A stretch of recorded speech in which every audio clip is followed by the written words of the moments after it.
అటువంటి కాశీ, అటువంటి అద్భుతం, మహానుభావుడు శంకరుని యొక్క వైభవం అంటే నేను మంథనీలో 7 ఏళ్ళుండి చెప్పినా అది పూర్తయ్యేది కాదు.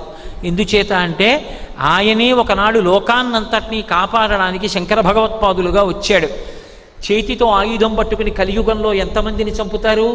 ఎందుకంటే ద్వాపరయుగం వరకు రాక్షసులకు వేరే ఉపాధి ఉంది, కలియుగంలో రాక్షస ఉపాధి ఉండదు.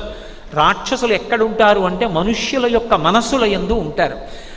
మనుష్యుల మనసులో తిష్టవేసి కూర్చున్నటువంటి రాక్షసులను బోధ చేత తరిమి వేసి మనుష్యుని యందు మనుష్యత్వమును నిలబెట్టాలి. అలా నిలబెట్టడం కోసమని శంభోర్మూర్తిశ్చరతి భువనే శంకరాచార్య రూపా, ఎక్కడో మహానుభావుడు ఒక వటవృక్షం కింద కూర్చుని సనక సనందనాది మహర్షులకి చిన్ముద్ర పట్టి మౌనవ్యాఖ్య చేసి జ్ఞానం అందించడం కాదు, నేనే బయలుదేరి బ్రహ్మచారిగా అయితే గురువు దగ్గర ఉండాలి, గృహస్థుగా అయితే